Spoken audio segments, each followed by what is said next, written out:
DC Comics have released their solicitations for May 2022. We have an idea of everything they're going to be releasing. What are the big characters? We know there's a lot of change coming within DC Comics. We know Dark Crisis is just around the corner. We're also going to get a special for that during this month. Normally, I would open this up and I would kind of have something to talk about. Then I would talk about the numbers themselves and then get into the solicitations. But when I looked at the numbers for DC Comics and I really broke it down, that is the story, because they are absolutely ripping their fans off, bending over Batman fans, and they threw the lube away. They're just raw dogging us, and they're absolutely taking advantage. This is predatory publishing on the part of DC Comics. If you like Batman, they're going to bleed you dry of every penny that they can out of you. We've known for quite some time at DC Comics, if the comic book isn't starring Batman, it's going to be starring a Batman-related character, or it's going to be Batman part of an ensemble cast. In fact, like 50% of all DC Comics have been featuring the Dark Knight himself lately, and it's been for over 3 months now. May will be no different. 57 new comic books from DC coming in May. Not a huge number, definitely less than Marvel, who came in with 70. As far as their number one comics, we're going to get 13 number ones from DC Comics, 22%, which isn't a normally high number. I think that might be an anomaly, for a total price tag of $68 or $5.23 on average. Marvel Comics are also releasing 13 number one comics in May of 2022. Their total, however, is $63 for an average of $4.85. So DC are upcharging their new comics on average 40 cents each. That's a pretty decent number, especially when you're talking about comic books being in like the $4 to $5 range. 40 cents, you're talking about a 10% upcharge. But where it really gets disgusting is with Batman himself. For comic books starring Batman, The Dark Knight, DC Comics are releasing 16 of those. That's 28% of all 57 new comics will star Batman. If you are a Batman fan and you have to have every comic book starring Batman, you're going to spend $82 if you just buy the A cover, for an average of $5.12 an issue. Let's compare that to Marvel Comics, who have their own superstar solo character named Spider-Man. They're releasing 14 new Spider-Man comics, which I believe is comparable. 16, 14, okay. But the average Spider-Man comic costs $4.14. The average Batman comic is going to cost $5.12, essentially a dollar difference. 25% more for Batman over Spider-Man. They are absolutely fleecing their Batman customers, because obviously they got to have a cardstock variant cover for every single one of these Batman comics. If it stars The Dark Knight, $1 more for the cardstock variant. You got the collectors, you got completionists, you got to get that one too for an extra $1. And then, of course, you got to have ratio variants with every fucking Batman title comic that they have out there. But that is not all the Batman content you're going to get. If it's Batman related, i.e. it's like Justice League, where you have Batman as part of an ensemble cast, maybe Dark Knights of Steel, or Nightwing, solo character heavily associated with Batman, Harley Quinn, Joker, stuff like that. That's an additional 12 comics on top of the 16 that are starring Batman, which is 21% of all of DC Comics production. But those cost $50, or an average of $4.16, much more in line with what Marvel Comics are producing with their heavy hitters. Spider-Man is $4.14, X-Men are $4.13, and Star Wars are $4.13 on average per issue in Marvel in May 2022. Batman related. If it's not just Batman, if it's not The Dark Knight, they're not going to take advantages so bad. It's only going to be $4.16, which falls right in line with industry standards right now, which I think is illuminating. So for total, as far as Batman comics from DC Comics in May of 2022, 57 new comics, 28 are going to star Batman or have Batman or a Batman-related character in a prominent role in the series. 49% for a total of $132. That is a lot of smackaroos. That is a lot of cheddar, folks. If you're a Spider-Man fan, you spend $58. If you're an X-Men fan, you spend $66. Star Wars $33. That ain't even so bad. But if you're a Batman fan, if you're a Batman completionist, and you have to have every comic book starring the Dark Knight or Dark Knight associated characters, anything associated with Batman, $132. Essentially twice what Marvel are charging X-Men fans. And I think what Marvel are doing on X-Men is disgusting. What DC Comics are doing with Batman is absolutely repugnant. It is absolutely predatory in nature, and it is going to be the downfall of the publisher. They need to have a comprehensive new plan of action coming out of Dark Crisis, where they can push characters other than Batman and stop fleecing customers for their own ineptitude. If you're a Superman fan, there's only going to be 5 comics coming from DC. That's only 9% of the 57 are going to be starring Superman. Superman is an A-list character, and you're only going to have to spend $23. A far cry from the $100 and $32 Batman fans are going to have to pay. The numbers speak for themselves, folks. And as far as events, Marvel Comics used to be the bad guys. DC Comics are the bad guys now as far as the big two. Marvel, we used to harp on them. You need to stop doing so many events. You need to stop upcharging. They have a pretty good standard of what comic books are going to cost. If it's a number one, you're going to pay a little bit more. If it's just a regular comic book, even if it's one of our superstar characters, or if it's an event comic, as long as it's not the first issue, you're going to pay a pretty standard fee. At DC Comics, they've got Shadow War, 5 comics, $25, $5 each. Marvel has 2 events, Spider-Man $20.99, 3 comics, $13. Banner of War, Thor versus Banner, which feels like a pretty big deal, $8. Who's the good guy in this picture? It certainly isn't DC Comics. I cannot believe that DC Comics, under the leadership of Jim Lee and Marie Javins, have gotten themselves into this pickle. They cannot sell any characters that aren't Batman or Batman related anymore. They can't sell Superman. Hell, they can't even sell the Justice League anymore. They can't sell Green Lantern. They can't sell Wonder Woman. They can't sell Flash. They can't sell anything because they've absolutely fleeced their customers. There is no trust between DC Comics fans and DC Comics the publisher anymore. I think it's time. I'm not calling for anyone's job, but might be time to look at someone else to lead the DC Comics publishing efforts outside of Jim Lee, because he is not cutting it. Now let's get into the DC Comics solicitations themselves, and let's talk about some of the winners out there. I will have my lock of the month, but I'm going to warn you up front, it's bleak. There's not a whole lot going on here. It's DC Comics solicitations. Well, of course, the very first comic book is going to be Batman 123, Shadow War Part 5. Joshua Williamson, Howard Porter, those two did great together when they were on The Flash together.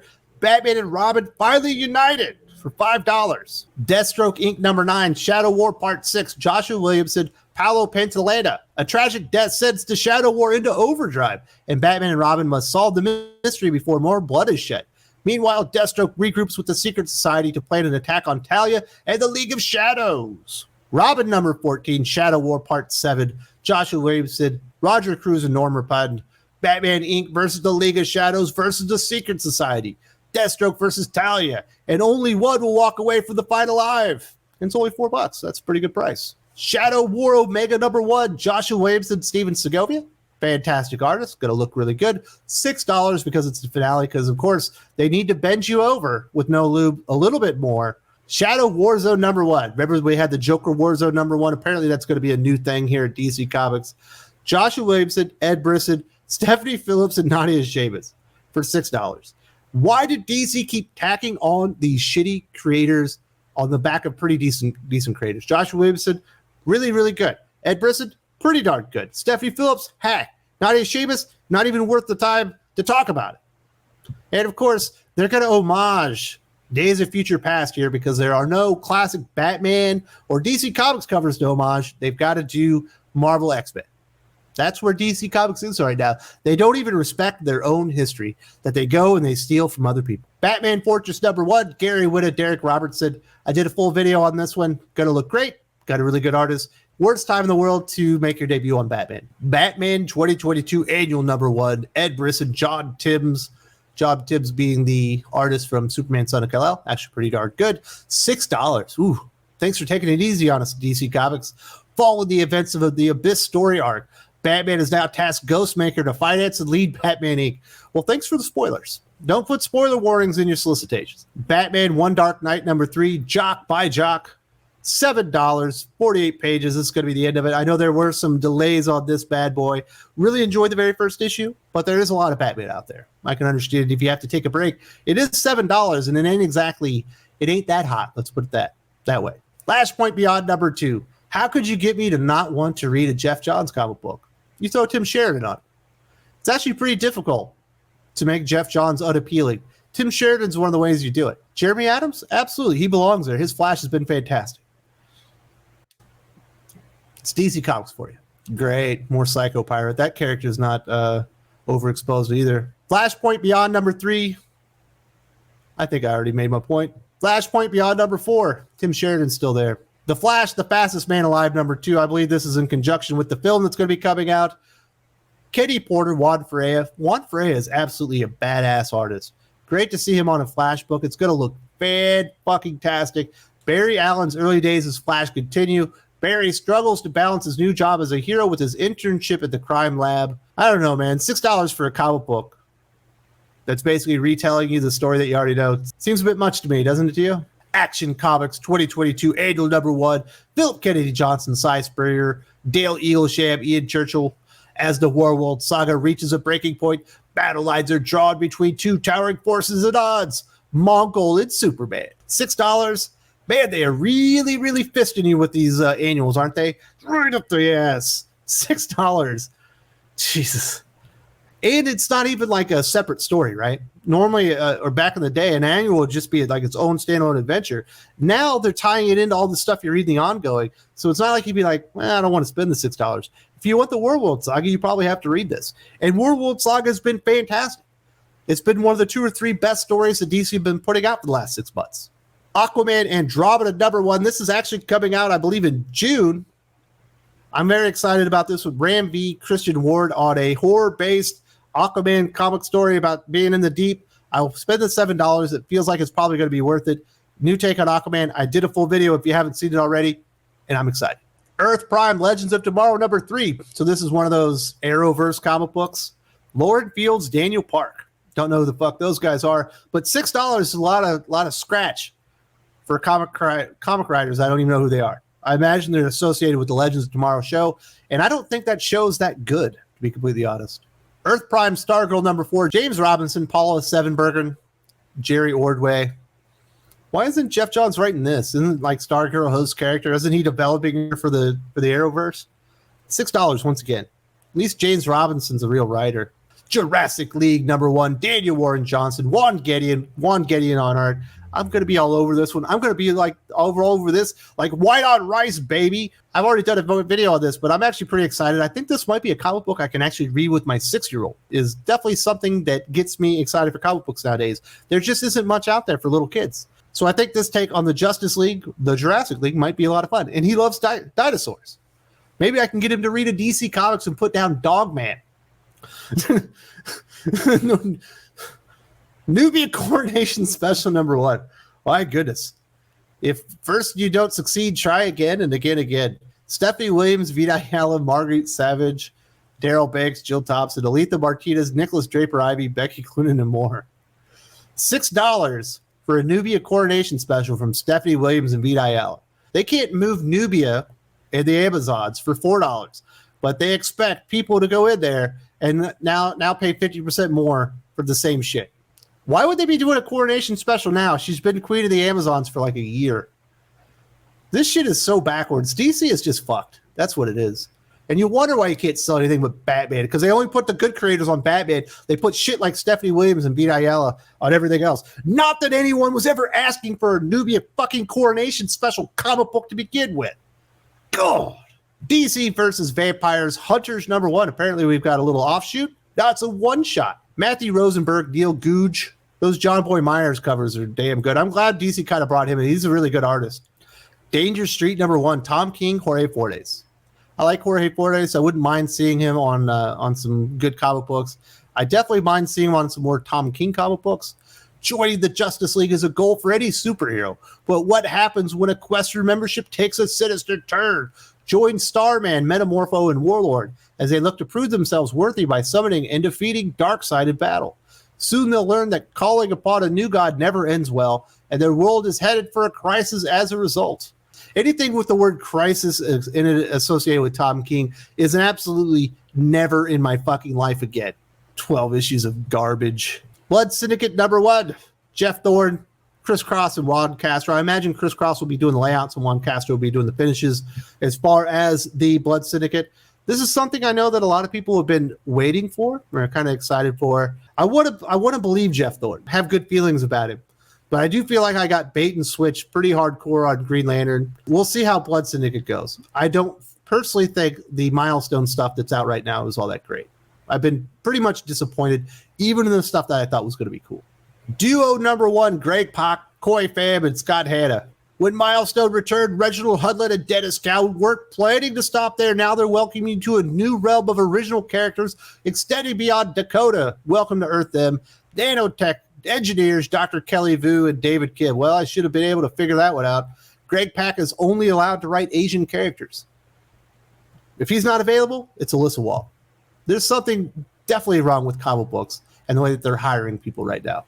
Justice League Road to Dark Crisis #1, Josh Williamson, Jeremy Adams, Brandon Thomas, Chuck Brown, Stephanie Phillips, and Philip Kennedy Johnson. I've done a whole video kind of talking about Dark Crisis. I probably have another one in me that I was planning to do. The Justice League has tragically fallen in battle, and now we see the aftermath. How does the world react to the Justice League being gone? Which heroes rise up? Which villains try to take advantage? What dark forces are lying in wait to attack? An all-star roster of DC talent showcases a world without Justice League. All-star roster, huh? The Sandman Universe, Nightmare Country #2, James Tynion, Lissandro Etheridge, and Christian Ward. I'm off the James Tynion bandwagon. I'll keep reading something that's going to the children. But basically, I know how James Tynion writes his stories. I know what characters he's going to introduce. And he's so formulaic at this time, it's not even funny. They might as well call him M. Night Tynion. You know what I mean? He's the same shit over and over. Fables 151. Now we're talking. Things are heating up, folks.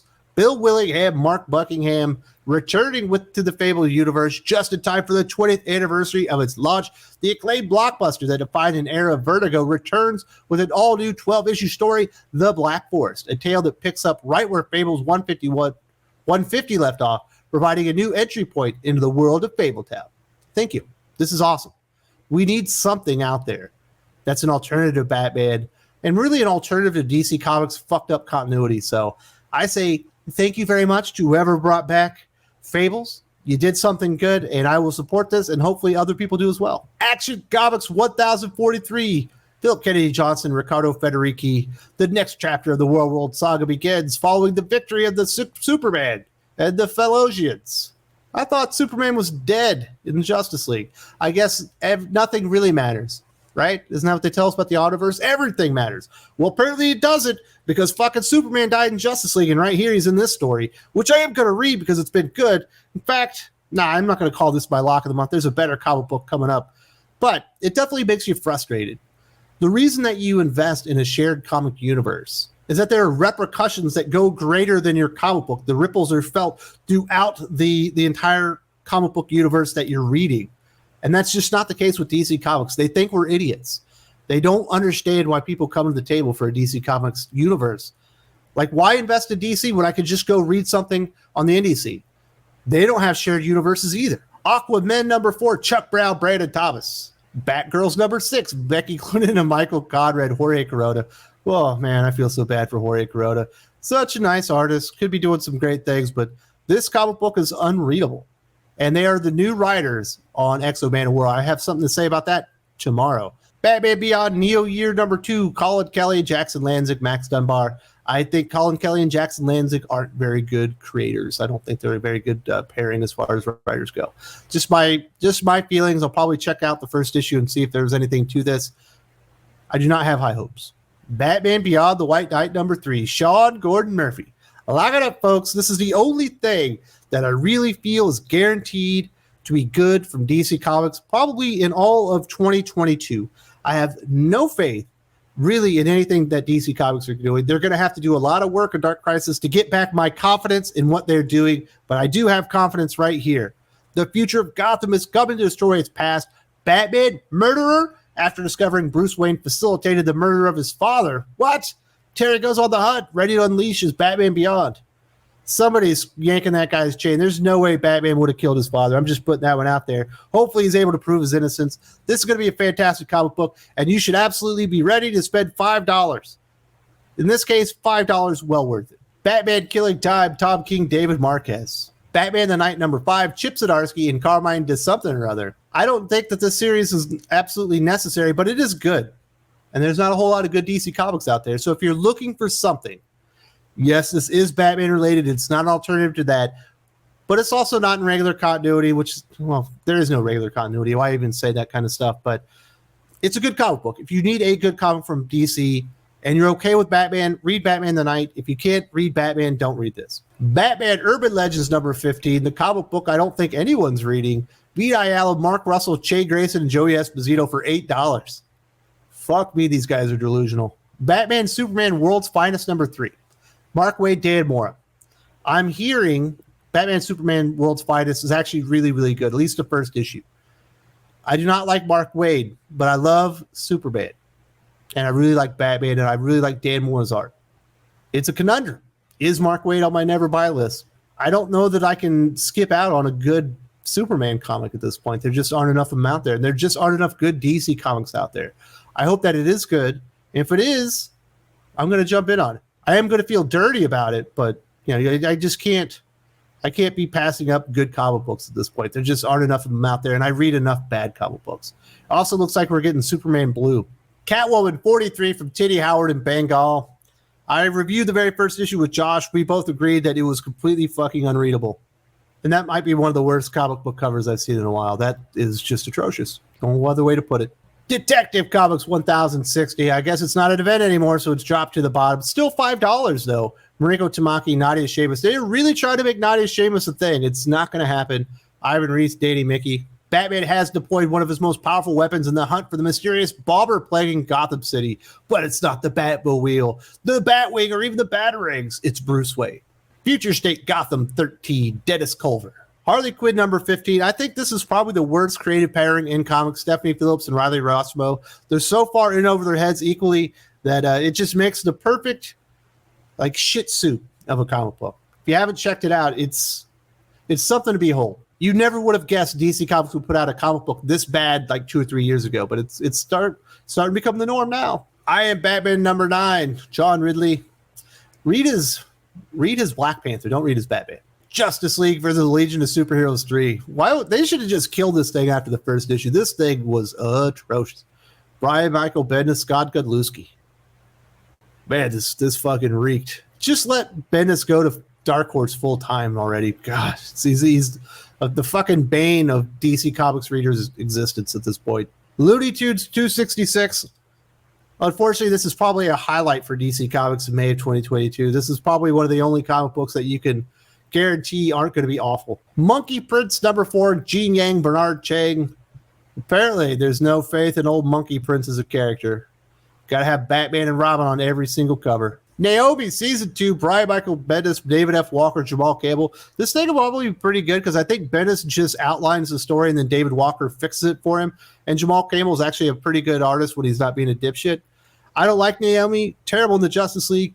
But if you do like the character, and even if you don't like her in Justice League, this is probably going to be your best version of the character that you can get because it's not going to be just Brian Michael Bendis. Nightwing 92, Tom Taylor, Bruno Redondo. Bloodhaven Mayor Melinda Zuko is in trouble, pretending to work for Blockbuster while secretly trying to take him and his gang of criminals down, while also working alongside Dick Grayson to uplift the city. But as his half-sister sharing the last name of the man who killed his parents, it's a lot to juggle, and enough for one to accidentally let slip a secret or two in the wrong company if she's not careful. Meanwhile, Nightwing and Oracle cuddle up. They've been doing this Melinda Zuko thing. They introduced it, I think, in issue 2 or 3, and they've done nothing with it. Nightwing is the most stagnant comic at DC. They need to do something. Tom Taylor, get your comic book out of a rut. You've introduced some interesting things. You're not paying anything off. One Star Squadron number 6, Mark Russell. Rogues number 3, Josh Williamson, Leo Max. This is going to be fantastic. If you're into DC Comics villains, this is the comic book for you. I'll be reading it, and I hope you are too. Suicide Squad 15, final issue, Dennis Hopeless.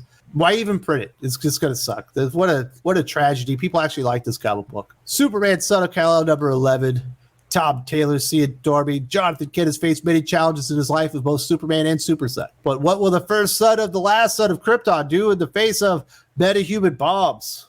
John faces a deadly decision and Lex Luthor's alliance with President Bendix deepens in the penultimate chapter of the Rising Saga. Swamp Thing Green Hell number 3. Jeff Lemire, Doug Mankey.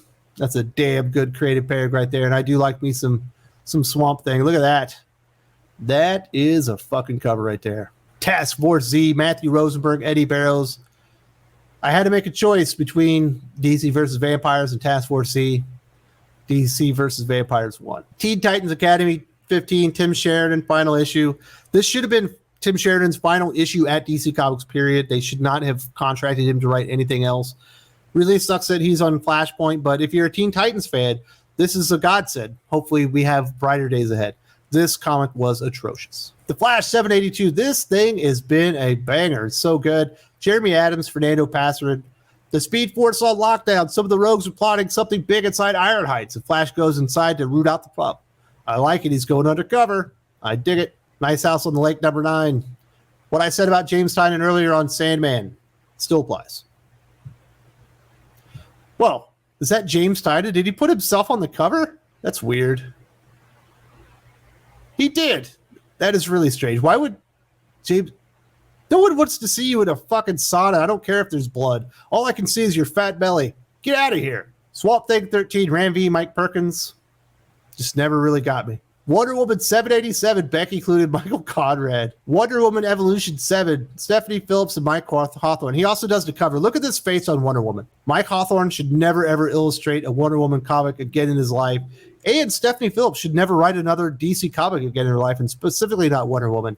She's doing nothing for the character. World of Krypton #6, Robert Venditti, my favorite writer. Michael Avon Oeming. I just can't get into the series. It's not my thing. I don't care about Krypton. I know that's where Superman came from, and I'm glad he escaped the planet before it blew up, but otherwise I just could give two shits about Krypton. I have no interest in learning lessons from this fake world Krypton about how we need to protect the environment and stuff like that.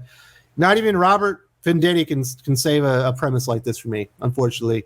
Not a whole lot there for me to get excited. Obviously, we got Batman Beyond the White Knight, Flash, Shadow War should be pretty darn good. There's a couple of things I'm interested in.